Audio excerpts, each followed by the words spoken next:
So for Karnage eSports, in the upper right hand corner of Deadwing, a very interesting first map here for this PvP. We're going to have Karnage eSports Via here in the upper right hand corner. So, in the bottom left hand corner from Redbloods, we have a player who is quite often used as their starter. It's going to be the Red Protoss player. It's Space Marine. Alright, so PvP here to start this best of 7 all-kill series. Remember, only one of these teams can move on through to the semi-finals, where they will play against the winners of StarTale and Vega Squadron.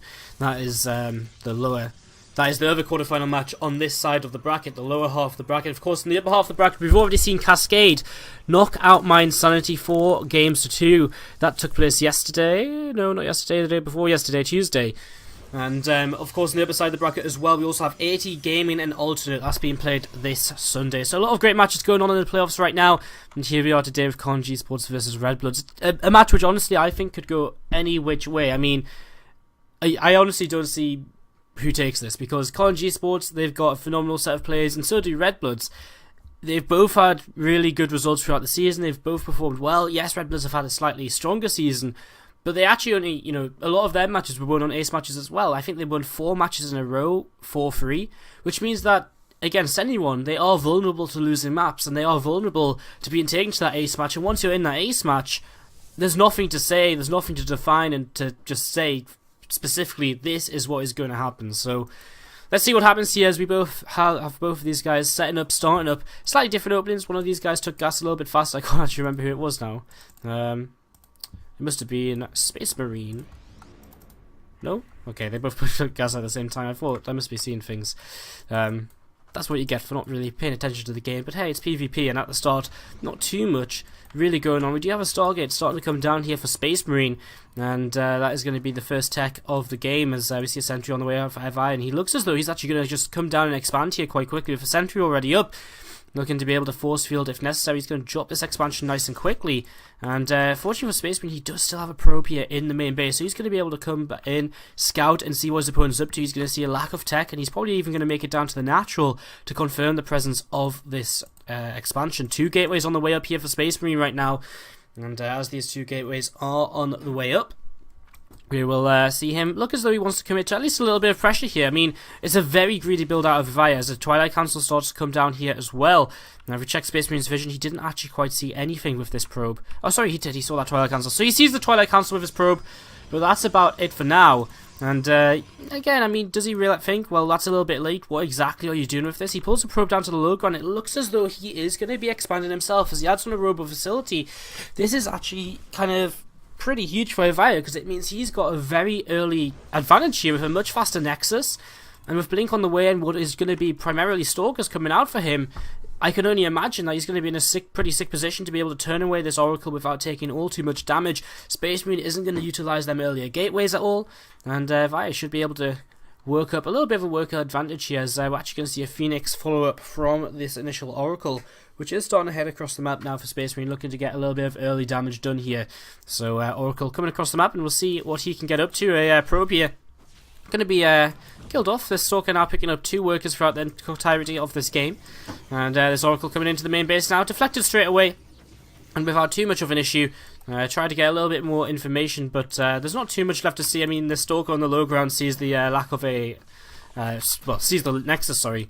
Not a lack of anything. Sees the Nexus, and knows that this came up a little bit faster for himself. But because he's picked off a few workers, and now he comes into the main base and picks off a few more, the slightly slower Nexus of Space Marine isn't really going to matter so much, because he actually gets this Nexus up. He's going to have a 5-worker lead. So overall here, this has actually worked out fairly well for Space Marine. He has a worker lead, and he's got his robo facility already up. Now, again, he's going to have these Phoenix, but with Blink up from Via, it's actually going to be kind of hard for him to, I would imagine, really do any damage with these Stargate units. I mean, the Blink Stalkers should be able to blink around and shut down and these Phoenix, this Oracle, without too much further damage being done. This Oracle is currently stuck in the back of this back corner of this main base, unable to kind of escape right now. There's a couple of Phoenix are going to come across the map and They're going to come across the map and try and get a little bit of damage done. Again, I'm not really expecting them to be able to do all too much here, as again, there's only Stalkers on the way for Avaya. We don't see any kind of further tech from him just yet. No robo facility, most importantly, as well. These Phoenix are going to keep flying in, and they will get deflected for now. And you know, the lack of a robo facility suggests that I would imagine Avaya's going to try and maybe do something a little bit more aggressive here, as he's actually pulling a probe already down towards the low ground. So down towards the southwestern base, and to try and get maybe aggressive throw down a pylon and get some aggression going. So again, he's kind of just going to mass up on Blink Stalkers here. He's only on 3 gateways still. 3 gateways, and that's kind of it. So the production of Space Marine does match that of Avaya, and of course he's got this robo facility as well. So it's kind of Immortals versus Blink right now, as one Stalker again picked off here quite quickly. A couple of sentries as well, and of course a couple of good force fields can very easily, very swiftly block a couple of Immortals out from wherever they may want to be. Hallucinated Phoenix is going to allow a blink up to the high ground here, and these Stalkers are going to commit forward. Robo facility now on the way for Avaya, so he's starting to find a way out of this, but at the same time Phoenix doing a little bit of damage. Photon Overcharge picks off one of those. Stalkers get out of there without taking any damage at all, and this has been okay damage from Avaya, but not too much damage, not too much really done in the long run. Both players at similar work counts, but picking off this Immortal could be pretty huge, and Photon Overcharge comes down straight away. There's the blink forward, and there's the Immortal going down. A few workers may go down here as well, as Avaya should just turn around and fight this. He uses a few force fields to kind of keep a few units away. He picks off a couple of units there before now deciding to probably back off. You know, he doesn't want to keep overcommitting into this, and Space Marine a little bit you know, not being quite so watchful, and Unity Fortune does get them back and away for now. So Photon Observer here allowing that Photon Overcharge to extend all the way to these Stalkers.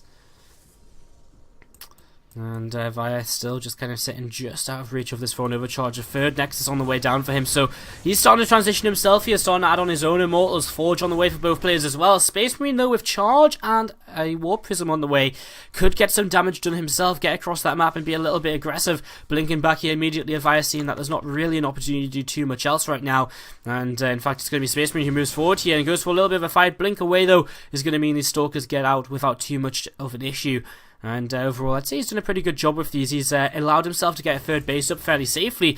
Now, the one thing he does have to do is make sure he doesn't take too much damage from this counterattack, which is coming across the map. Nice trade so far. Just trading the shields of his Stalkers for some health on the Immortal. Getting rid of the shields on that as well for now. And just needs to make sure he isn't going to lose any of these. So he turns around again, just trying to get 3 damage done. Loses 1 Stalker though, as Warp Prism going to pick up some Zealots and start heading towards, I imagine, the main base with these. 1 Immortal is out for Avaya, and he does have a lot of sentries as well. The supply block has stopped him from having the second Immortal out and ready to go right now, as his Stalker's going to help bring down these rocks, and a few Zealots warping in on the low ground here. As there is a single Phoenix available to pick up an Immortal here as well, as Zealots do go in towards this main base. A few more Zealots coming across the map to meet up here for Space Marine, and it looks as though the time for him to go might be about now. Photon Overcharge dealing with these Zealots in the main, and it looks as though Avaya's not going to be caught off guard here. He's in position and will deflect this army for now. The Space Marine at least going to have to come in towards this third base instead. He's only got 1 sentry's worth of force field, so he can't really do all too much here. Guardian Shield pops, and looks as though Avaya's actually quite happy to just chase this away now, and even keeping on chasing here, as this Phoenix might very well go down as well. Blinks forward, picks that off, and there's still a Zealot here, which is actually going to maybe pick off a probe before he goes down. And the worker counts though overall still even, 53 workers, or 54 now, to 49.50, so it's about a 5 worker difference here. A couple of workers going down, I'm not actually sure what to. I think there was a Zealot or something over here from Avaya, which was warped in by this pylon. Third base now on the way up here for Space Marine, so both these guys really committing into the macro game now, but it's actually Avaya, the first player to throw down a Robo Bay, and to start the transition into Colossi. His +1 is going to finish here in a moment as well. +2 should be able to come up nice and quickly, as Templar Archive's also going to join the show. And we're starting to see that Avaya just seems to be getting everything a little bit sooner than Space Marine. I say that, and Space Marine actually does already have Templar Archives up and running. As moving across the map here, Avaya going to try and get a little bit done with these Blink Stalkers again, even if he just picks off a single Zealot. You know, it's a little bit, you know, it's better to do something than nothing if you've got the APM to be out here on the map. Avaya again being chased back home. Hallucinated Phoenix being sent out to do some scouting, as Warp Prism picks up 4 Zealots once again to head across the map here, and whoa, these Stalkers messing up a little bit, one of them going down. Again, not too big of a loss, and back at home he does have a couple of Immortals and this Colossus, and a second Colossi about to pop. means that Avaya is starting to get into a really scary position. Now we see a lot more gateways coming in here for Space Marine, and it looks as though he might just be thinking, hey, let's hit some kind of time in here, let's try and go for it. But I don't know if he's really going to be able to. He's going to try and swarm over with kind of an overwhelming number of gateway units, but I just don't really think it's going to be enough. These Zealots and this War Prism heading along up to the top side of the map now, going to try and draw the Blue Pros player from Karnage eSports out of position while the main army of Space Marine moves forward to try and do the damage. But I mean, look at this, it's just not really enough to justify attacking forward here, right? I mean, 2 Colossi out, the third is on the way. A huge warp in his Zealots from that War Prism, going to go towards the natural, and it's going to be the Colossus and the Mothership Core left to deal with this as Zealots start to charge forward into this third base as well. But the Zealots are choked off by these pylons, not able to do much at all. A Colossus goes down though to these Zealots, and another Colossus also beginning to fall. He will just keep this alive, but losing that one Colossus, I mean, you know, it's not the end of the world. I mean, first Robay only just on the way now for Space Marine, and a second Robo facility to try and catch up. It's not the end of the world, but it, you know, it was a bit unnecessary. So a little bit of a mistake there by Avaya, as this photon cannon is going to help clean up the Zealots in the main base, along with these Stalkers. And once again, the aggression from Space Marine is turned away, and Avaya actually comes out of this with a pretty decent lead, with +2 about to finish up. He's got about a minute advantage on that, and that will transition into a +3 timing as well, of course. There's 10 Templar warp in for Space Marine. Got to remember, Avaya is ahead on this Colossus count, and that's going to be a big factor in any kind of fight. Although Space Marine can catch up nice and quickly, now that he's got double Robo facility down and out on the map. But I think right now, as he catches that Mothership Core, huge pick off by Avaya, really takes out a lot of defensive capabilities from Space Marine. No Photon overcharges, no time warps defensively either. And that may very well come to hurt him, as we do see an advancement across the map here from Avaya coming across. He's going to try and look to get some damage done. Stalkers leading the charge right now, looking to see if there's anything ahead. Of course, they can blink back if they do get into trouble. Even if they can just take the shields off this Immortal and blink away, that's going to be kind of nice. But he's on move command, and that's a little bit of a mistake. Now he blinks back, realizing he can't really take this fight right now. Water Prism going to be going in towards the third base, so economic damage is going to try and be done by Space Marine at the same time as the rest of the units coming in towards this third base. And honestly, a fair few units already being picked off here, a few probes, but here we go, the workers under attack in this third, 8 workers killed, and Space Marine does take a 14 worker advantage here, as we have also Zealots over in towards the natural, and this is forcing Warpins back at home, but of course it's costing Space Marine Zealots as well. And I mean, still, there's only one Colossus out for Space Marine. Where's the second one? It should be nearby, it should just be kind of walking. There it is. And can Avaya attack into this? Well, it looks as though he's going to try. The upgrades are even going into this fight, guys. There's a few Archons here. A huge warp and Zealots in the back for Space Marine, though. Them extra gateways from earlier may very well just be the difference in terms of reinforcements. But it looks as though he doesn't quite have enough. But there's Immortals moving forward for Space Marine. And there's no Immortals left over anymore for our Karnage eSports player. His last Archon is on very low hit points as well, but he still has 3 Colossi, and them Colossi with the splash damage make a big difference. And with the Zealots on the ground and some Stalkers too, he's going to be able to take down the last Immortal, the last Colossus also. And it looks as though Space Marine is going to be forced back all the way in towards his main actual third. Actually, this is his 4th base, didn't actually quite realise that. So he's forced away from his 4th base, and Avaya's going to have to be a little bit careful. There's some Zealots charging forward here, and he can't lose these Colossi. He's just getting himself a fairly nice advantage. He doesn't want to throw that away quite yet, as these Zealots are doing so much work. One Colossus already picked off. Archon coming in. A couple of Archons will help the tank, and that may be enough to clean up these Zealots now. And holding a 30 supply advantage, Avaya is going to move forward once again. Help out this Mothership Core trying to take down this 4th base again. Doesn't want to take a straight up fight. He has to be kind of careful, because Space Marine has an army with which, if he moves forward, he could very well take down what is here for Avaya. But look at that, coming across the map, a huge wave of Zealots, a few Colossi as well, and that could be what Avaya needs to just push on through and to close out game number 1 of this best of 7. So Avaya here with a couple of Stalkers, getting a couple of shots on the pylon, but nothing too significant, as he's just going to group up, wait, and probably go for this. Space Marine has 2 more Colossi about to pop, so we're getting to this kind of position where it's actually kind of equal numbers of units. Some probes being transferred. I'm not sure where they're actually going to end up going. The Colossi a bit late to the fight here from Avaya, but they're going to get a lot of damage done, and the Colossi for Space Marine are already falling. The tanky units at the front, the Zealots and the Archons, are pretty much all dead from either side. Reinforcements going to come in first from Space Marine, and it'll be enough to turn the Colossi around for now. But there's a huge warp in as well from Avaya. A single Archon going to come in, the Zealots as well, and another Colossus. And Avaya continues to just build up this army, but with the 4th base dead, he looks as though he might just back off and stick alive and wait around for a little bit. May stop +3 and kind of continue with this attack in another 2 or 3 minutes, when he can kind of reap the benefits from having a 4th base, which his opponent does not. So The game is going to settle for a little while now, so we have a couple of assimilators coming down. Via just going to sit here with his army, and again, I think he's just going to build this up. There's that +3 coming in, so he's doing kind of, I guess, what a lot of people would say was the smart thing, not kind of leaping forward at an opportunity, which is going to end up in him overcommitting. He's just going to fall back, build up, and make sure he has an advantage before moving forward here.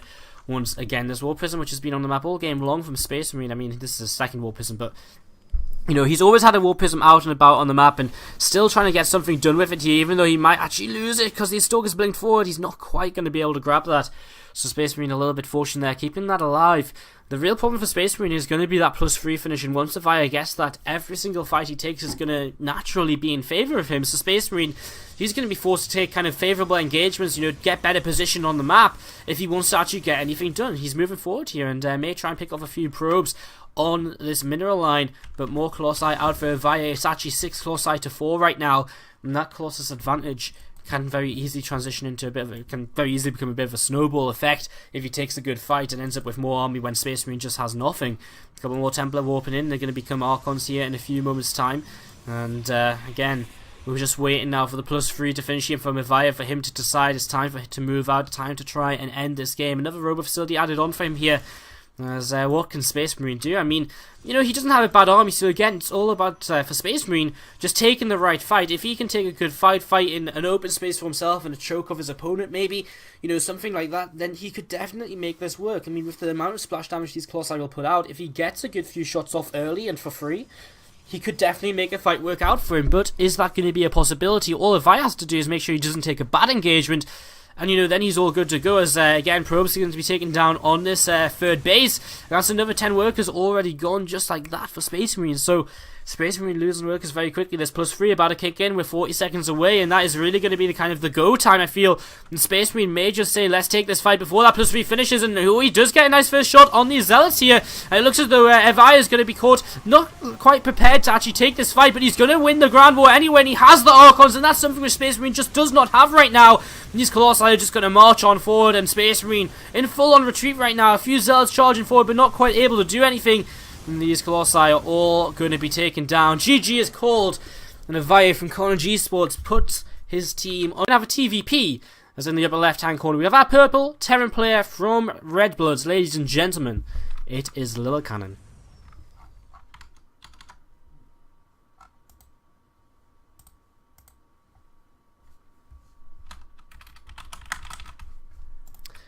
In the upper right-hand corner, from Karnage eSports, it's Avaya.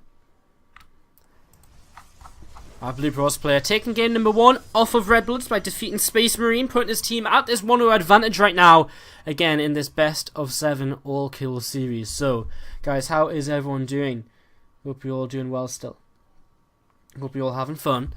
Who is everyone cheering for? Let's hear some cheers. Let's see if you guys are cheering on Redbloods. Let's see if you guys are cheering on Karnage eSports. I saw before. I'm going to have to scroll up if I actually want to see this.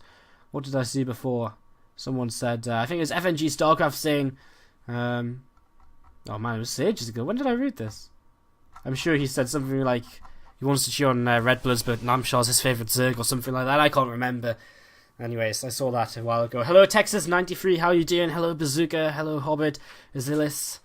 How are we all doing? We have a Reaper on the way in towards the main base of the Pros player right now. Get a little bit of a scout off. Interestingly, we do have a double gas opening here from our Protoss player. Stalker about to pop out, and Lil Can should be able to identify, hey, this is a little bit late, this Stalker, this Mothership Core, a little bit late maybe, and you've also got double gas, so what is with that? You know, what are you doing? And the answer is over here on the left-hand side of the map. In the 9 o'clock position right now, we do have a probe getting ready to pop down a pylon, but ooh, we actually just see a Twilight Council. Lil Cannon does spot that pretty much immediately here, so sees the Twilight Council, and we'll see how he reacts to this. As I wonder if he clicked on it, because I mean he really did just run in, see it, and run out again.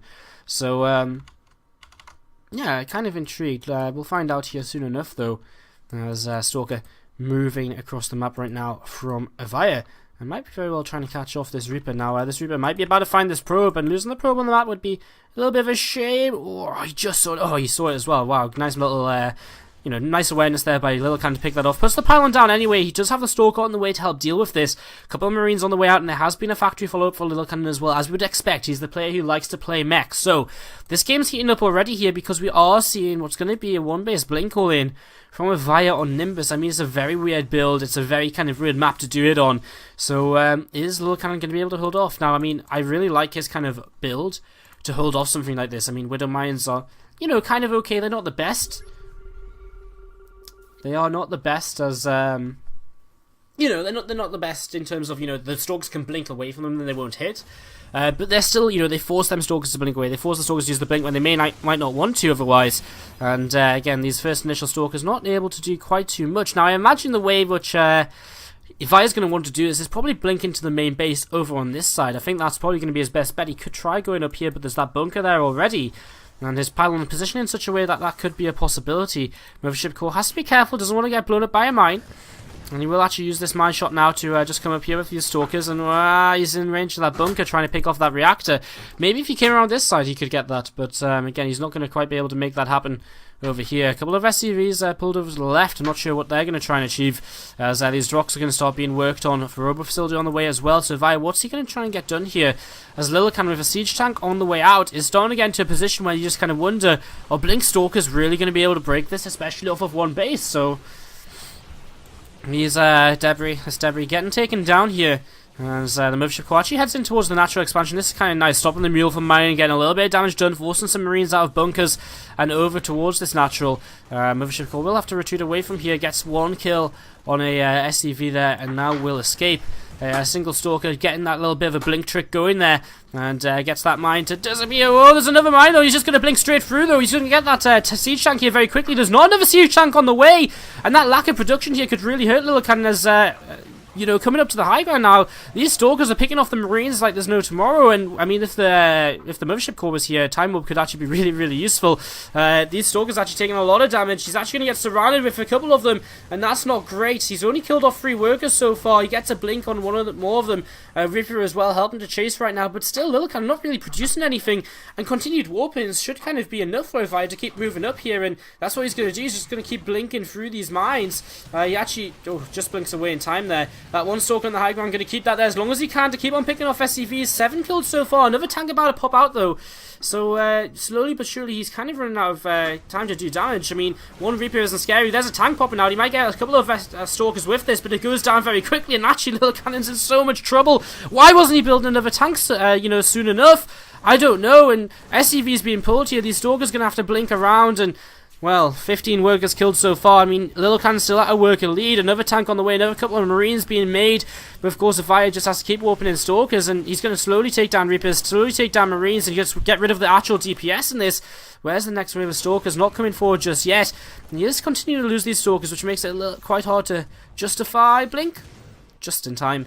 And stays alive against that mine for a little while longer here. So 20 workers killed. Lil Cannon still holds a worker lead, but something else we've got to talk about here is the fact that Lil Cannon did lose a lot of mine time. He was running around chasing Stalkers and nothing else for a long, long time. So, well, these Stalkers getting ready to jump on up to the high ground, and there they go, up to the high ground again, out of range of the tank, and a bunker's going to go down here very, very quickly. These Marines aren't going to be able to do much at all. Mine goes off, does pick up a Stalker kill now. Tank going to reposition, but there's the blink forward, picks off that tank without an issue, and again, Lil Cannon is just running out of units. And I mean, if Via can just keep trading like this, it's trading very, very nicely. He's got an observer here as well, so he can keep blinking to the high ground and get himself a little bit more room to kite with. And more SCVs are going to go down here. Further 8 have gone so far, and so many more of them on very low hit points. A couple more Marines to fall. There's another tank on the way. Reinforcements still being warped in here.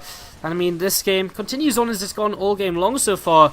And then the Stalker's just going to blink out again. Another 11 workers killed there, and Via takes the worker lead now. As, ooh, a little bit of a shame there. I don't think he quite realised that mine was actually going to get a hit off. As this observer, kind of forgot, I mean, he's got an observer. He should have been able to clean up their mines a while ago. Now working his way on a reactor. Siege tank not in range, but he does fill up that bunker.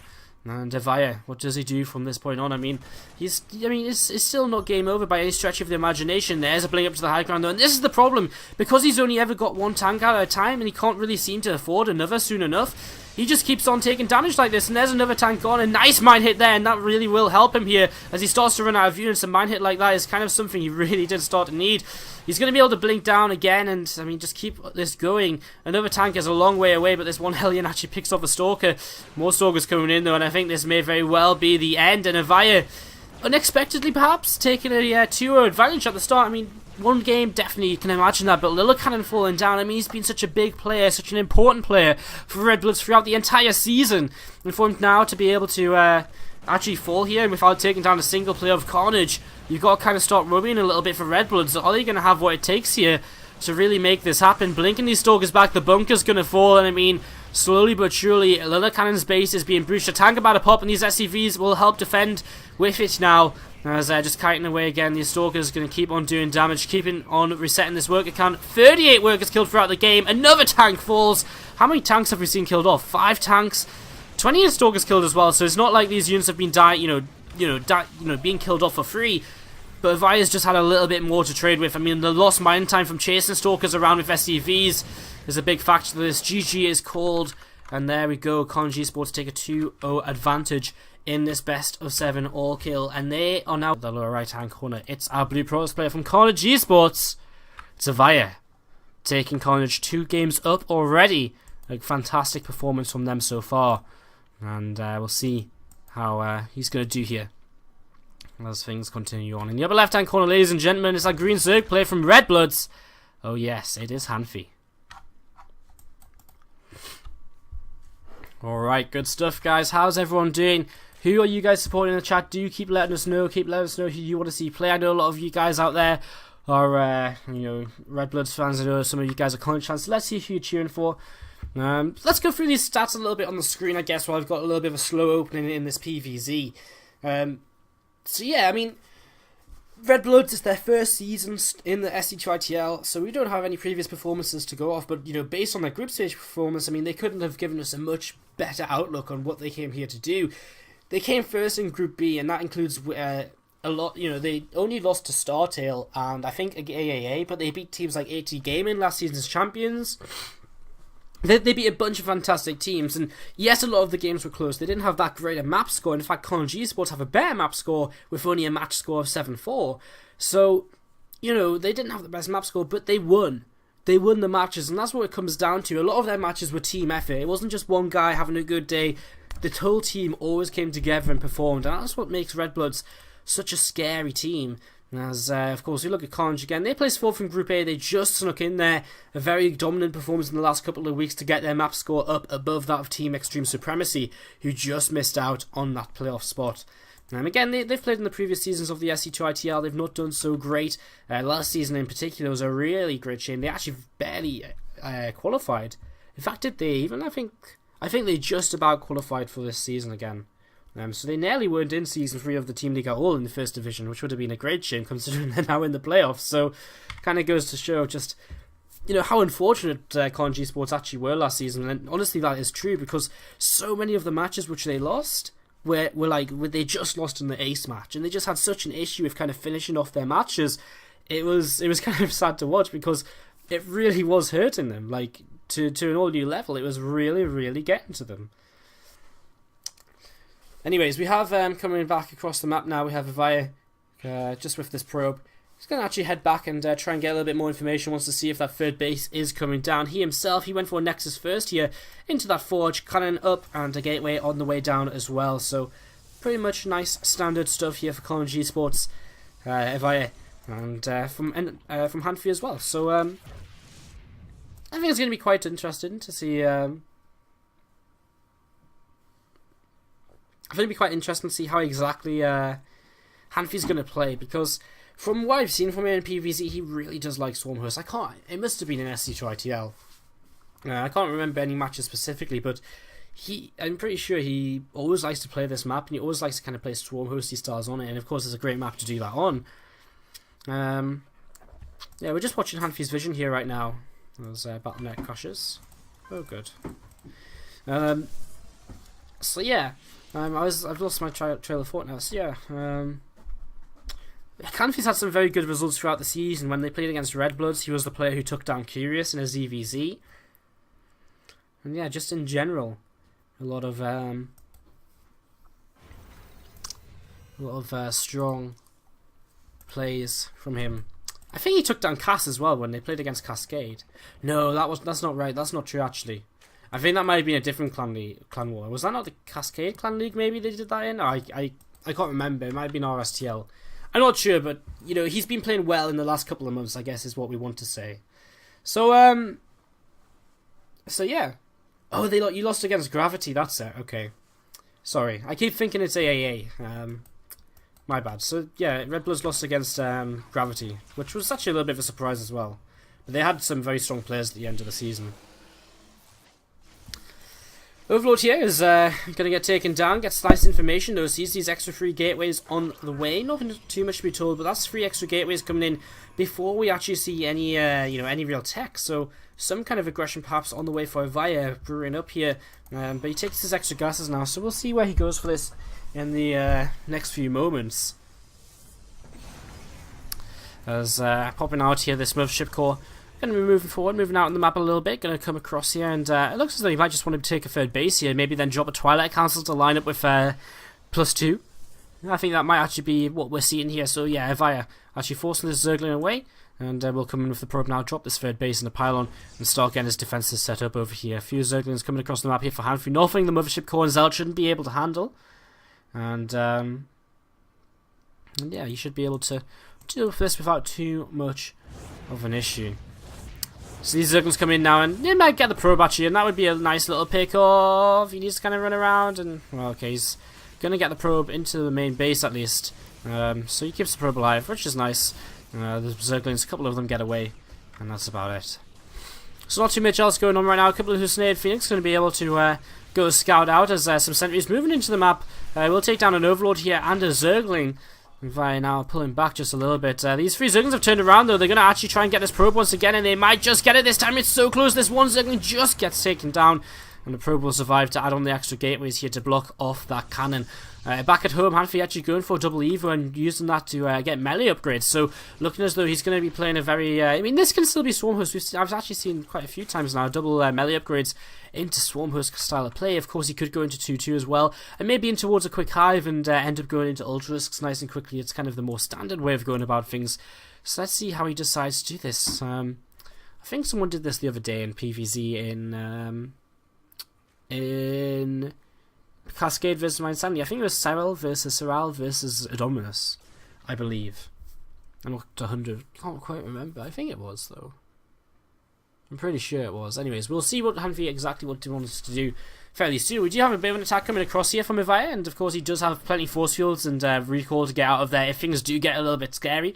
There's that infestation pit coming down. Aspire at the same time, and both of those spotted by a hallucinated Phoenix. So nice scouting here, gives a lot of information to our pros player, and Hanfrey completely revealed right now as he does have a big run by going down though, and already forcing probes to pull away. He's killed off 4, and he's going to grab a few more as the recall now comes in, and these last couple of Zerglings are just going to manage to get away. So well, a few Zerglings go down, a few probes killed, 30 Zerglings for 5 probes. Well, it's alright, it's not great, but it's alright. It's not the end of the world. It's not, you know, unfavourable. Another hatchery going to be coming down here. Robobait on the way for our pros player, as well as that +2, and Blink comes in. I feel the +2 a little bit late here, really. Could have started that quite some time ago. 4th base coming down here for Hanfrey as well. His infestation pit's finished. He's actually getting a 5th base at the same time, so double expanding. If he loses one, he's going to be able to have the other, and there's that Enduring Locust on the way right now. So upgrade begins, and Swarm Hosts are going to be coming onto the map here very, very shortly for our player, our Zerg player. There's a Via again. He's continuing to be aggressive. He's not necessarily aggressive, but he's in an aggressive posture. Always kind of moving out to the middle of the map. He's got plenty of force fields to do with this with, and he's got another recall available. So it's not that scary, and it forces units. It forces units which may not be the units he's saving up for. And yeah. Kira's Neri in the chat asking if Life's games are on YouTube. I believe pretty much every StarTale match we've casted is on YouTube. There's a couple of matches not on YouTube which have been played. YouTube.com/SC2Improve is the place to go. Moving forward here, the 5th base was forced to cancel, and a few creep tumors are being killed off. First Swarm was on out just yet, so our Zerg player has to be a little bit cautious, can't just dive into a battle. Second robot facility on the way, and that's going to be able to increase the rate of production of these Colossi right now. If I'm going to be able to back off now, And he does have a Warp Prism coming up this left-hand side, so going to get into a position to start getting some damage done in towards the main base, pulling his opponent apart a little bit, seeing what he can do. This Warp Prism going to go out of transport mode and move away, but it's actually giving him an opportunity to move in towards this 4th base, and, well, Swarmhosts are coming forward, but I don't think they're actually going to be here in time, as Force Field should be able to keep these Locusts away. He's just going to target the 4th base and get out of here, and he should be able to do that. He's not going to be able to quite get the drones, but that's okay. Recall should come in about now. Recall, don't recall. Okay, he recalls there in the end. A few Locusts getting a little bit of damage done, a few sentries picked off, but worthwhile, I would say. And then Zealot's coming forward here, Corruptor coming out, and that's going to be able to turn around this Warp Prism. Hanfi stuck on these 3 bases, and that's going to be a little bit problematic, especially with the 4th base coming up now for our Protoss player. Hanfi, more than anything right now, he just wants to start building up a bank so that he's going to be able to remax after a fight. So, bringing forward a few Stalkers, we're going to actually be able to pick off the Corruptors here, and I mean, is this really worthwhile chasing the Warp Prism all this way? He's just not going to get this last Corruptor. Another couple Stalkers will warp in. Corruptor will survive. 12 meters now on the way, so he's just going to tech switch into these Mutalisks now and try and keep the Protoss on the back foot a little bit. And maybe he can force a cancel on it or kill off this 4th base or something. A lot of cannons coming in over here to help defend it. Then that's where these Zergons are going to come in very, very useful. He's going to be able to hit the 4th base with the Lings, go towards the main or natural with the Mutalisks. And the multitask, the army control, the splitting of Via's army is going to be really well tested here. There's a couple of Zealots opening already, going to try and protect these cannons. Buy himself some time for his army to get over here. A couple of cannons cancel already, and well, here the Colossi, without too much of an issue, he's actually going to defend this. So very nice play by our Protoss player.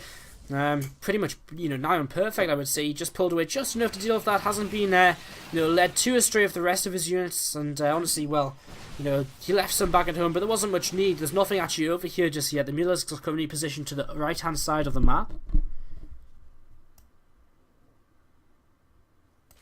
And, well, Via pushing forward here once again. A wave of Locusts is going to have to turn around and change direction a little bit. Swarmhosts and burrowed. And again, this might be a 4th base picked off here. And in fact, it will be, but at the same time, Muller's starting to come forward here, but the Stalkers left at home. 3 Stargates on the way as well. And, well, he's not going to be able to do too much with the Stalkers, but he does pick off a couple of Mutalisks. There's the big recall back home, and, well, these Mutalisks are only staying around a little bit too long. Blinks forward, and he's maybe going to lose a couple more. Wow, just gets away. 1 Corruptor falls, but that is it. This base still up to the right-hand side. And if he needs to start thinking about saturating that, because he really is starting to struggle for gas, and he's not going to be able to reproduce here as fast as he would like, or in the quantities which he would like. So he needs to make sure to get this gas going nice and quickly. We actually saw a Protoss player 5 workers ahead of the Zerg, as Storm is going to be cancelled here by killing the Templar Archives. Muller's going down again, and Stalker's starting to blink away and actually micro against these Mutalisks. And honestly, I don't think this fight these Mutalisks should really be taken at all, because the Fire is taking down a lot of them. And wow, really, I mean, Hanfi losing a lot of Mutalisks there, and for what reason? I mean, almost no reason. He's remaxing on 10 more drones, actually, more than, and I mean, basically because he needs drones, I guess. I mean, it's not a bad idea. He really needs to get that extra gas going in his extra bases. A pickup over here on this Warp Prism.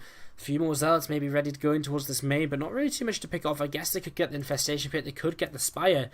And I guess that will be one of the targets here as Mutas come in towards the natural, getting a few worker kills here. As at the same time, we actually see a lot of Lings running into this army and not achieving anything at all. They all go down.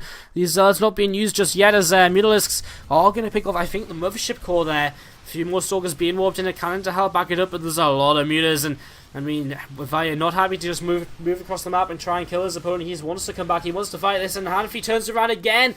His Mutalisk, his decision making with these Mutalisks has been questionable, to say the least, this game.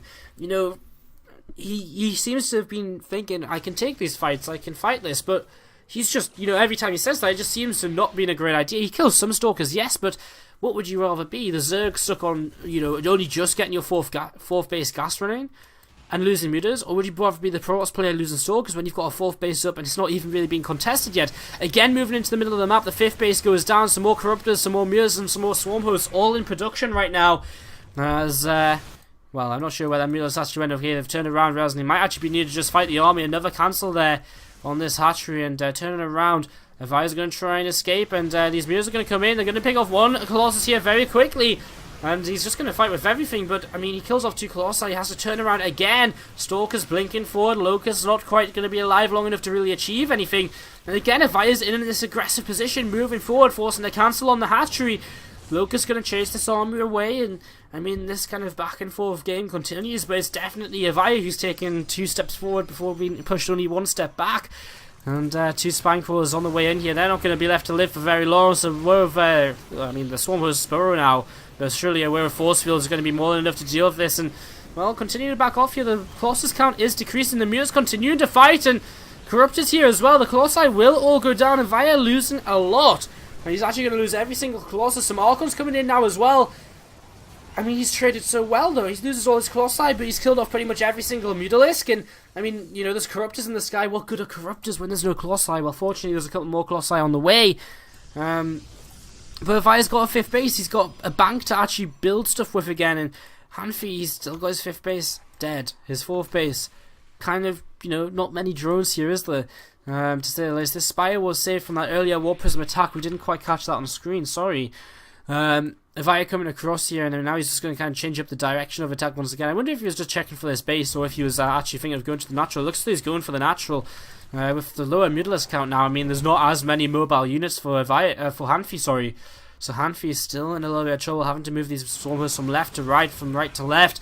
And now coming up into his natural is a Protoss army, and Swarmhosts on board, and that's going to be 1, 2 Swarmhosts dead immediately. Has to back off now, though. This storm is disgusting on the ramp. It's going to kill off everything, and the Mutants are just sitting, and another storm comes down. And the Corruptors are all that's really left, and it's going to help him push through this wave of Locusts also. And he'll keep on pushing forward now. Another storm comes in. No Observer, though, so I don't think he can actually get rid of the Swarm Hosts. So he's just going to have to keep on backing off now. And this will actually be the end of the attack, but a lot of damage done again. Let's look at resources lost. Look at it. 5,000 in favour of the Protoss player, and that'd be okay if this was a standard game where the Zerg has so many expansions as the Protoss player struggling to keep expansions up. But no, it's our Zerg player who just can't seem to hold their expansions at all. Zealots charging in now towards this row of spine crawlers. Some roaches picking away at these Zealots as well, and damage continuing to be done. Stalkers and a Starcon moving forward here, and going to try and get some more damage done. A couple of spine crawlers starting to go down. This hatchery is taking some pretty major damage as well, and that will fall as the Swarmhosts now burrow. And he should turn around and no, come on, 1 Stalker, it's all it's going to take. There we go, turns around and gets that kill. And, well, again, should just back off here. I mean, Hanfi, he just doesn't quite find himself an opportunity to do anything in this game. He's actually going to get a nice little opportunity here with these Zerglings. He picks off a single Templar before it's able to morph into an Archon, so that's kind of nice. A little bit of a victory for him here. But workers are going down all over the place, and the natural is actually just under extreme fire from Zealots. And Hanfi taking a lot of worker losses, is going to have to remake these. And again, he just doesn't have the bank to remake units, never mind having to remake drones.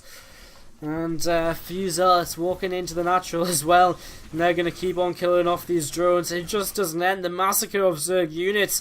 How many workers throughout this game? 39 to 40. I mean, the Corruptors here, they're going to all die for the cost of killing 2 Colossi. But I don't think Avaya really cares too much. He's going to move up towards this 4th or 5th base now. He's going to try and take this out as well. And GG's just going to be called. And what are we watching? What on earth are we watching, ladies and gentlemen? 3-0. Avaya, the first player out from Karnage eSports. He's taken 3 maps in a row. This isn't how it's meant to be. This isn't how it's meant to be. Some beautiful games so far from our Protoss player, and he takes Karnage eSports onto match point. Now this is the point where Karnage cross their fingers and say, please don't let the Karnage curse hit us. So many times they've been on match point in SC2ITL, not Season 3 so much, but Season 2 and Season 1. And the last thing they were able to do is actually take the 4th game in their favour. Can they do it now? Can they put this behind us? Can Avaya secure himself an all-kill? Can Redbloods send out a player who is capable of reverse all-killing? I mean, they've come back when they were kind of on match point against Cascade. They've come back from 3-0 down against Punchline this season. They are the kings of comebacks in the league this season, definitely. But can they do it now when their lives are on the line, when the single elimination bracket in the playoffs, the winner moves to the semi-finals, and right now that really is looking as though it could be Karnage eSports 3-0 up as we head into this break. Game number 4 is on the other side. The side of the map. I'm not going to lie, I think this is the first time I've ever even casted this guy. It's the first time I've even seen him play for Karnage in the SC2 Improved Team League. In the southern position, it's Avaya, the blue pros player from Karnage eSports. And well, in the upper left of merry-go-round, it's all down to him. If you're a Redbloods fan, this is the guy you need to cheer for right now. Let's hear it in the chat. Go crazy, go wild for Blitztow, AT pros player in the upper left. Come on, let's hear it, guys, because it comes down to him. If he isn't able to do this, then the team you're cheering for is gone. This is potentially your last chance to cheer for Team Redbloods this season. You know, they had a fabulous run through the first, through the group stage. A really solid run. But it ends up here, right now.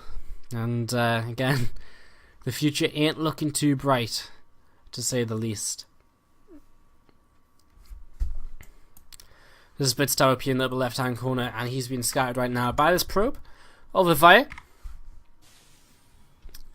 It's going to come away now. It looks as though he's not too interested in sticking around there for all too long.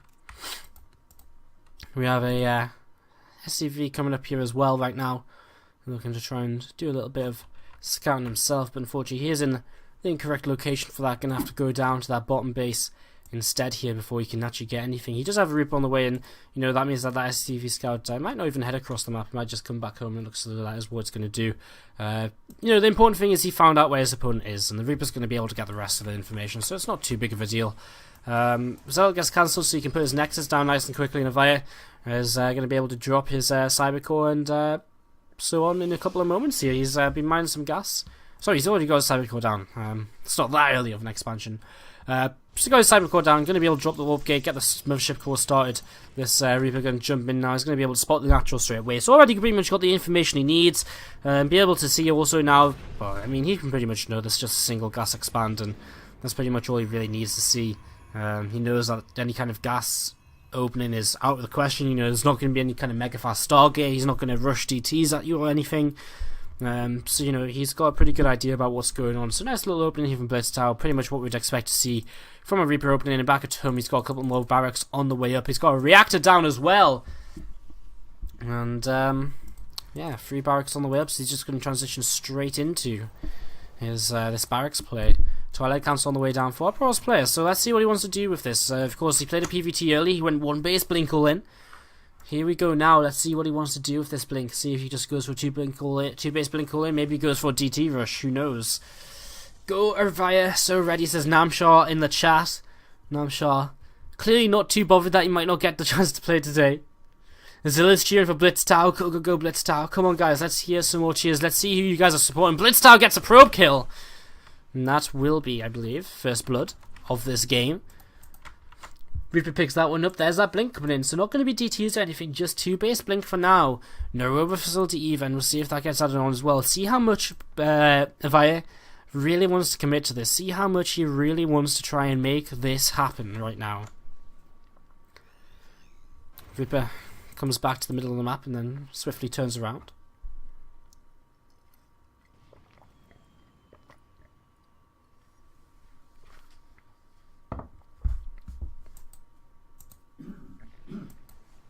Couple of stalkers in this mothership core. Quite eager to stop this Reaper from seeing too much else, and the mothership core should just be able to stop this. No, he's going to see it just though.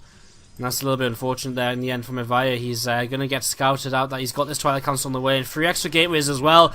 Is indicating to himself, is indicating to his opponent here, or should indicate to his opponent, hey, guess what? I'm just going to attack you with Blink. Pretty hard and pretty swiftly. And I'm not messing around with anything else. A bunch of Marines here looking as if they're getting ready to move across the map.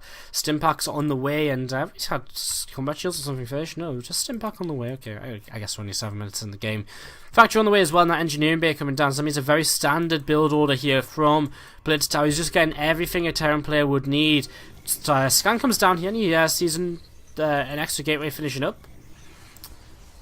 And he does see that robot facility as well, so he has a pretty good idea exactly what his opponent's going for. The extra gas is now being added on to the natural. And Avaya continuing to get into a better and better position here as these Stalkers going to be able to move across a little bit, and a few more Stalkers getting warped in.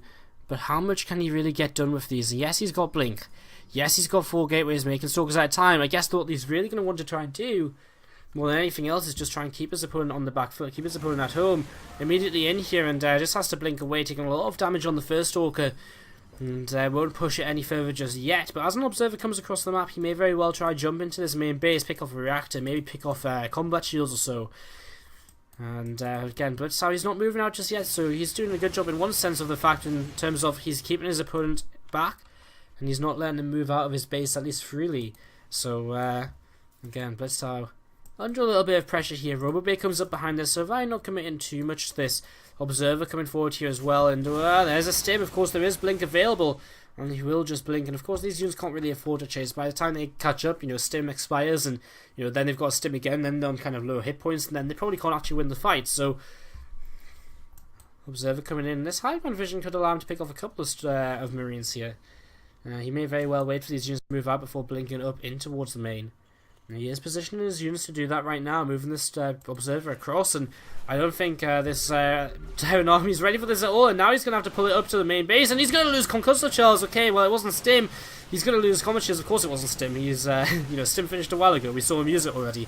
Stimming a few units up here now. The rest of the Stalkers are going to blink away, and Avaya continuing to play this out pretty well, but he's actually going to get caught by a few units coming in from the south, and a nice little split from Blitztower, and maybe if it was a little bit sooner, he could have caught them Stalkers as they blinked down.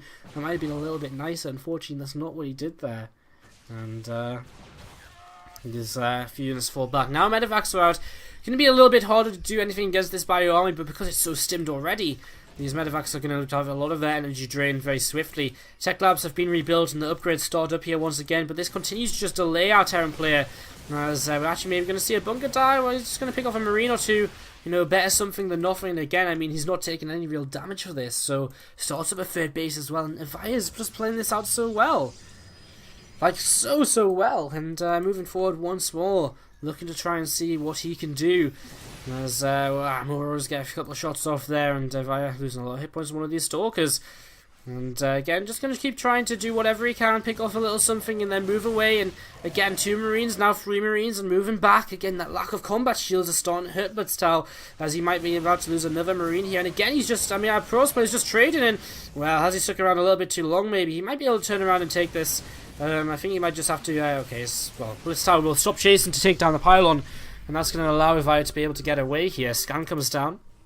Spots this Colossus, has no idea at all about the other Colossus, which is already here though, and this whole army going to group up together. And I mean, there's one hell of a scary Protoss army. +1 is about to finish up for our template. It's not too far away for our Protoss, but maybe you can get something done before that +1 kicks in. With 6 Medivacs here, the possibility is there. Some more Zell's been warped in as well right now.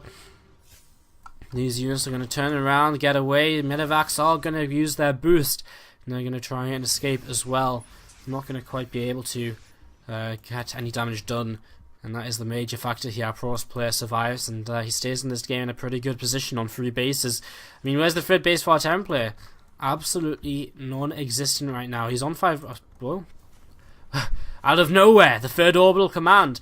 Yeah, okay, so he does have an orbital command. I was going to say...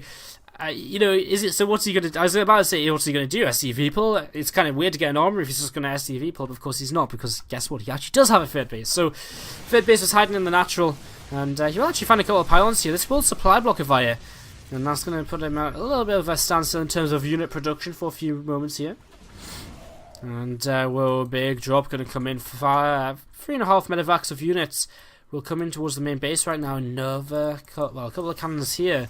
And I don't know how much that's really going to help out, though. The Protoss army is a little bit out of position. I mean, mostly at the 3rd base, some of it at the, the Stalkers very far out of position as these units begin to stem forward. What are they going to be able to pick off? I mean, Zealots start to warp in. This Colossus needs to be careful. He's going to be able to start moving back. Time Warp comes in as well to help protect this. So all of the energy gone on this mothership cause. It's had to use a phone overcharge also. But he deflects this, and actually these Medivacs are a little bit stuck, because guess what is here waiting for him? Oh yes, it is the Stalkers. So where do these Medivacs even go now? Back in towards the main. I mean, the only way out is kind of up here right now, but these Stalkers, all they have to do is stay put, and they're going to be fine. Whoa, why would you give it up? Surely you wouldn't. Surely you just know this is 3 units. He's going to just about be able to get away. He begins to boost away. Oh, the Stalkers are still kind of sitting in a trap. And oh no. Oh no. Blitztower's going to lose so much here. Can he get to the high ground? No, not quite. He gets 2 empty medevacs. And Blitztower is just going to get away. And the lack of high ground vision there hurting Avaya a little bit. If he had an observer stuck to those medevacs, maybe he could have picked off all of them. And that would have been absolutely game ending. So, well. Temple Archive is about to finish up here. There's no end to the way in which our Protoss player continues to take advantages. Now he's actually even picking off a few extra SCVs as well, as he comes in with some Zealots produced by a pylon over here. And again, this is just going to force the Terran player back, and it's actually allowed Evide to come all the way along the bottom side of the map, and now he's going to push upwards. He's about to have 1-1 finish. It's definitely going to be an upgrade advantage for Terran, who's about to have +2 attack finish. Another SCV will get picked off. These Colossi sitting back for now, as again, using these Stalkers to just try and get a little bit of damage ahead of the times. Some Zealots just targeting down SCVs, and Blitztower continues to be in a little bit of trouble right at this moment in time. Some more Zealots heading towards this third base, and, well, okay, there's units in the bunker this time, which is a bit more progress, a bit more of a, you know, a little bit more than there was last time around. Still picks up another worker or so, and even one more there as coming forward, looking to try and take this fight. Still just the Stalkers though, the rest of the army has backed off. But it's now actually about 30 army supply up, and I mean, it's not like there's great upgrades out for Avaya.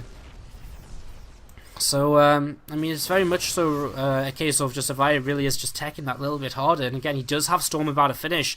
And that will make a huge difference in any fight. He needs to not lose the Stalkers.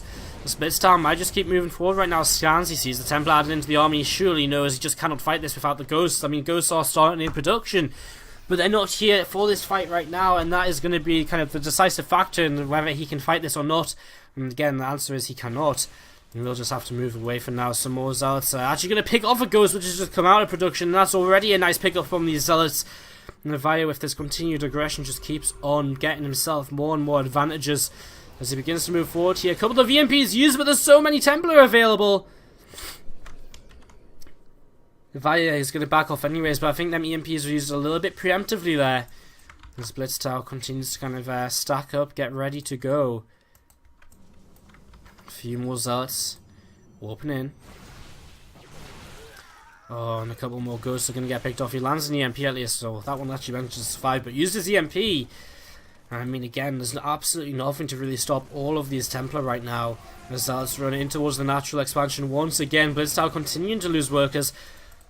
Hasn't really had a chance to. He's got a 4th base on the way, but so same for our Protoss player, who is having to kill off his own pylon right now because of the slightly bad placing of it.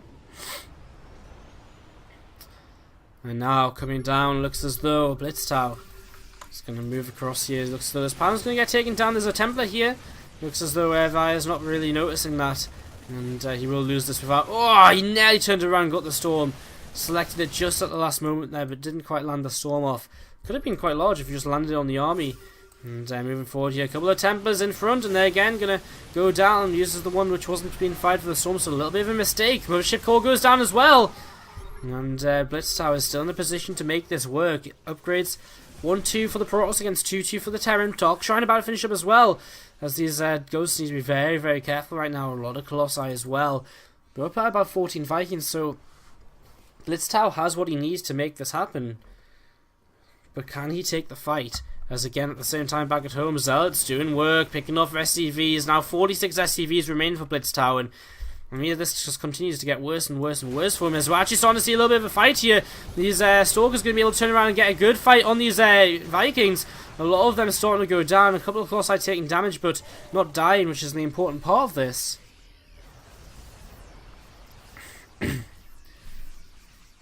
These units going to have to decide what they want to do. The EMP is coming forward here. The Templar are all the way in the back though. Some Ghosts being picked off for free, not really achieving too much. A little bit of a choke point here, blinking forward with the Stalkers, and a huge EMP on the Templar, and it looks as though Evaya might actually be out of steam now. He's got a couple more Templar left over, but it might not be enough. The Storms are huge though.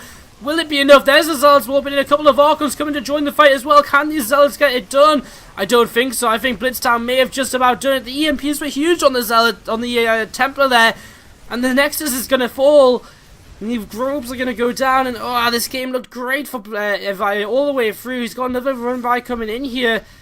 He had the economy until a few moments ago to kind of deal with this, and now He just doesn't really have anything left over at all. A couple more close eye on the way. His +2 attack about to finish up here. Maybe some feedbacks on the Ghost. He lands a storm, but that's it. The Ghost get sniped. And Blitztow has blood in his mouth. He tastes it. He feels victory. And the last few results moving forward, they don't have amazing upgrades. And GG will be called. And Blitztow, he keeps the Redbloods' dream alive for now. He takes a map and puts the team onto the scoreboard after 4 games. If I can't complete his all kill, he will fall now.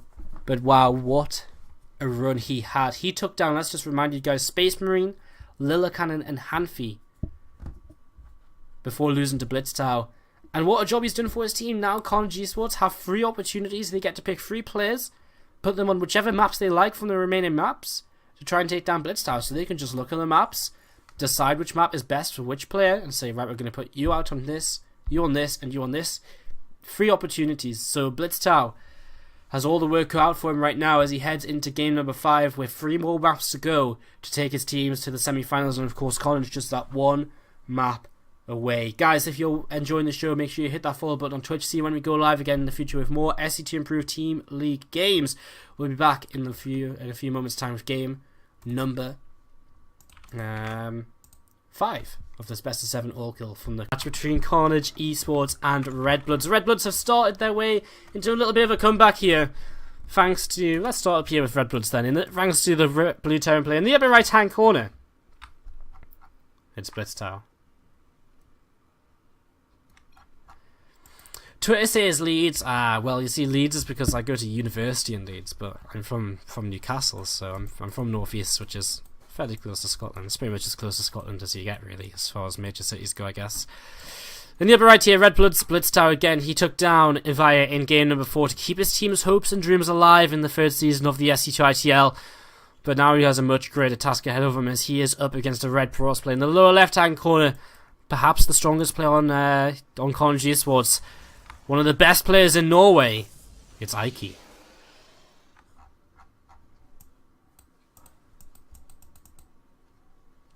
So, let's see how this is going to go, guys. Again, Karnage eSports come into this as the lower seed with a slightly worse performance in the group stages. Again, Redbloods had a very impressive run through the group stages, though it could have again been so different. Barracks on the way down and a gas coming in here means that we're going to see a Reaper opening from Blitztown. I wonder if he's just going to go for the same build as last time. Get that reactor down, add on the 2 barracks nice and quickly, and yeah, get things going. Get straight into that stim, get straight into that bio, don't mess around with any of these fancy mine drops. Of course, that's a possibility too. You can stay in gas, you cannot on the factory. Go into a mine drop or a Hellion drop or anything aggressive like that. Can try and catch his opponent a little bit off guard or something along the way. Probe coming up here, and will be turned around, or will turn around fairly swiftly. An SCV coming across the map. And that will pop in towards the main base. Nexus currently boosting out a probe here, and his ult is being produced from this gateway. Simon X core about halfway done as well. And things right now are looking fairly standard from either player, and this couple of probes actually going to come down to make sure he doesn't get Engineer and Bay blocked, at least not for too long. Going to have to let his ult finish here then, to make sure that you can just kill this nice and quickly. And this probe trying to wait to catch that SCV, should it come down to the other side, and Ike just dealing with this nice and swiftly. As SCV is actually going to turn around. Zealot is out and should be able to come down here before too many more hit points go onto this Mothership core on the way up. And this SCV can just about get away once again here. So Ike going to have to start working his way against this Engineering Bay back at home. Command Center on the way up. And he has pulled out of gas after getting this reactor. So Blitztow going to go straight on into the next stage of his build here. Which is just to be to add onto these extra barracks and just go straight into the BIOS. Get the stim pack up and running. Nice and standard. So, SCV coming in here, get a little bit of information, get a little bit of, no, not a little bit of information, because he's heading back home. He's had a little bit of well, has he actually seen anything? Did he go in the main base? He saw a little bit, he saw single gas, and So you got a little bit of information at the start here. Now he starts up a bunker. First 2 Marines on the way. Reaper's already been turned around, and we do have a Mothership Core, a Zealot, and a Stalker, perhaps able to move across the map if he wants to. Doesn't look as though he's going to commit too much with this, and of course that's definitely the safer thing to do here. So just falling back for now with these, and well, could actually still catch this Reaper. The Reaper's actually just going to avoid that Zealot there, and maybe could have got a little bit of damage done on that, as he's going to try and come back in here. Get a little bit of scout information. It looks fun. Looks as though for now though, Ike is just going to be playing a bit of a standard game with this robotics facility on the way. Stalker turns around this Reaper without too much of an issue, and this Reaper has to turn around for now and just head away, head back home. And try and get some more information a little bit later on. So still a little bit blind here. Blitztow, not quite sure what he's playing against. Adding on his first tech lab to start getting into that stim pack and further bio upgrades. So he's just rallying into his main base right now, just in case an oracle or something comes in, which he isn't expecting. Again, he's completely blind, so he doesn't really know what to expect. Ike letting this Reaper in, couldn't really do all too much about that. And this Reaper will be able to confirm the presence of the robotics facility, most importantly. And seeing that robotics facility will tell him pretty much what's going on at the start of this game. Sees the 2 extra gateways as well, so no, it's not anything kind of mega greedy from Ike. He knows this isn't some kind of like double forge, all off of 1 gate with Twilight Council build. He knows what's up, so Ike cleans out this Reaper finally, but that Reaper, it got its job done. Marines sitting on the ramp here, and again, just going to continue making these Marines for now, not really too much else to it. Probably expect to see a fairly quick Robo Bay coming down Viking in the fairly near future, see how many observers he makes, see how much he's going to value the map vision at the start of this game. Namshar being made a victim, or being claimed by Mubot. Contain your excitement, Namshar. I think it was the exclamation marks. Ike fighting and coming in from Evia as well. Evia. And Marines starting to move across the map. Now this was spotted by the observer, so Ike should have a pretty good idea that this is on the way. He does have a photon overcharge, of course, available. Where's that mothership core? Somewhere. Where is it? Am I being really blind? Yeah, there it is. I wasn't being that blind. Okay, so mothership core's up here. Marines may be looking to try and force it for an overcharge. Robo Bay about to finish, and a single forge coming in. So Ike going to go with just single Colossus play here. Factory finishing up a Blitztower. So both these guys ending up in a very standard position in this game as Reactor comes down, Starport begins. And that Engineering Bay going to be able to start +1 here very soon. And we're going to see pretty... it's the same build from Blitztower, apart from he doesn't have to deal with any kind of blink aggression out the front door. So he's a little bit more free to move out on the map, get a bit more map control for himself here. As you can see, he's taking the towers with some Marines. He's out on the map with his army. He shouldn't be able to do too much. He shouldn't be able to do any real damage because there's going to be a Colossus out. And, yeah. So, Marines coming forward. And again, they should be able to just kind of, you know, if not anything else, they're just not going to catch that probe there. Okay, he's got a stim, so he's going to be able to chase that down. He should be able to force at least a 4 overcharge. Now this first Colossus is up. He moves that out of the way of vision there. He does run it back in, and he does move forward to try and take this fight, as this probe did get claimed by that Marine. So Marine was victorious as our Terran player continues to retreat. Ike continue to move out to the middle of the map, though, and he will take away a little bit of this map control from our Terran player. And actually does see the Marine over to the left hand side as well. So just cleaning up the map a little bit, giving himself a bit more freedom after not having so much of it earlier on in this game. Coming across the map, a few more units going to come across and try and see what's up. A Stalker coming forward as well, going to be able to start working away at this Marine, which has spotted this third base of Ike. So nice quick third base coming up for our Protoss player, coming in here with this army Blitztower, thinking maybe he can see... maybe thinks he can find a way to kind of punish this, try and take it down nice and early on. Second Colossus is sitting back at home still, and that may be a bit of an issue as Blitztower simming in here. A very heavily damaged army. Ike has to cancel this, and he will come in for the fight. So a couple of forces a little bit preemptively there, and then they're gone. So yeah. Nexus is going to be able to come down here, and Ike going to try and re-establish this third base. Blitztower taking a third base of his own.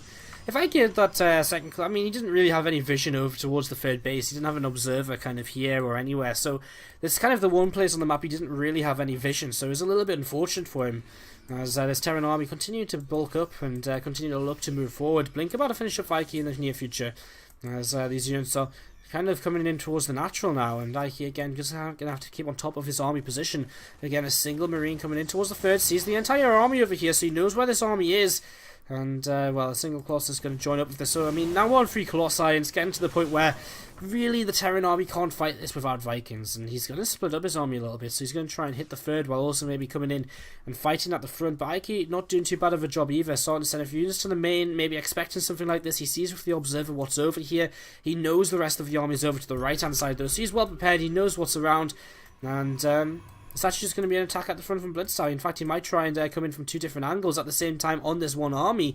Ike is going to be able to come forward though, and he's actually just going to, he might actually lose his third base. He's going to have to send some units back over there to deal with this. Time Warp comes down, this third base taking a lot of damage, Stalkers are blinking forward, and this third base will go down, but the Medivacs, one of them is going to go down. He picks up a few more units, he loses the Medivac, he's going to lose the entire army over to this right hand side. Over to the left, he's a lot of damage has been done as well. Now, I don't think a Colossus was killed off though. Let's just double check that. No, it wasn't. So I don't think actually Blitztower really got enough done with that army to the left. He traded off a little something, but again, was it really enough? I'm not too sure. Coming across here, Blitztower going to be able to unload. And, well, continuing to come across the map, Ike is actually going to look for an opportunity to maybe do some damage. He's going to move towards the third base of his opponent now, realizing that Blitztower maybe overcommitted just slightly during that last attack. And, well, a few Stalkers moving forward, going to join up with the rest of this army. Blitztower starting to get into position. Where are his Vikings though? So late right now. 2 Vikings out, and of course there's 3 Colossi to contend with. And is this really going to be enough for Blitztower? I don't think he can really fight this. He stims, and it's a stim to kind of retreat more than anything. Ike's not too confident about going in. In fact, I said there's 3 Colossi. There's 4 Colossi here. How does Blitztower fight an army of 4 Colossi when he's got barely even 4 Vikings on the map? Splitting a little bit here, getting himself into a bit of a concave, but I mean, this base continues to take damage, and here we go, he's going to stim forward. Now the Colossi will just sort of step back because SCV's being pulled. Nice force fields to choke off some of these units from coming forward here. The Vikings go down very, very swiftly, and the Colossi are just not dying at all, and Ike, he might be the one to just secure the place in the semi-finals here for Karnage eSports and Redbloods. After a fantastic season, it looks as though they may be dead and gone, because it looks as though without killing a single Colossus here, Blitztower will pick up and retreat. The third base will be forfeit. And I mean, Nike might not even bother with that third command center. I think he may just keep on moving for the kill, or is he going to play it safe? He's going to play it safe. He's just going to fire this until it's on fire. He may not kill it, but he can wait for another round of reinforcements before moving forward even further. A couple of Templar warped in, going to make an Archon to help continue with this battle, as, I mean, this command center is so close to going down. Blitztower 50 supply down again. He is the last hope here for Redbloods. He needs a miracle right now to be able to work this, to be able to get his team another chance at still playing for the semi-finals. But it looks as though Ike is going to bring Karnage eSports the victory if things keep on going this way. Because again, a 40-50 supply advantage is not something you lose very easily. Ike playing this very safe right now, just backing off. And maybe just going to wait for Storm to finish in a couple more upgrades before moving in for the final attack. Blitztower starts to move out, realizing he may have to do some damage himself here. Maybe time to start doing some drops, getting some, forcing the Pros player to stay back while he tries to, get something back in this game for himself. Turns around again, and it's this Pros player, Ike. He's moving forward. He's going to pick off a Medivac here, and every single unit which Blitztower loses right now is going to be a unit that is very painful to lose. He cannot afford to lose these. He needs to try and keep them alive, but how is he going to keep them alive? I don't know. Coming forward here, this debris going to get cleaned out, and, well, debris going to go down. Not that that's really game-changing at all. Just means Ike can move between his bases a little bit more easily. Blitztower, I mean, he's still in this game for the moment. Again, 50 supply, now 60 supply deficit. And, I mean, Ike has upgrades continued. He's moving across the map. Now he's got Storm, he's got Templars mixed into this army as well. And this army is just even stronger than it was last time. And he's getting ready to move forward here. The resources are all sure this has been a very favourable game for our Pros play. He did have a little bit of trouble securing that third base. But again, when Blitztower overcommitted to the left and onto that third base, I think that was kind of the point for Ike where he said, right, I can come and kill you now. And while he didn't kill him off directly, he did pretty much the damage he needed to secure a kill and move now. As he moves forward again in towards this third base, gets ready, sends a few Templars ahead of the rest, and he's going to drop some Storms, and here we go. Ike charges in with the Zealots. The Vikings come forward, but surely there's not going to be anywhere near enough Vikings to deal with this Colossi. Is he even going to get a single Colossus? No, he won't. Archon's morphing in. GG is called, And Karnage eSports are our second semi-finalists in the SC2 Improved Team League Season 3. They defeat Redbloods here with 4 games to 1, and Redbloods, oh, they had such an amazing season. They really, really did, guys. I mean, you know, they lost 2 matches in the entire group stage to finish first in their group ahead of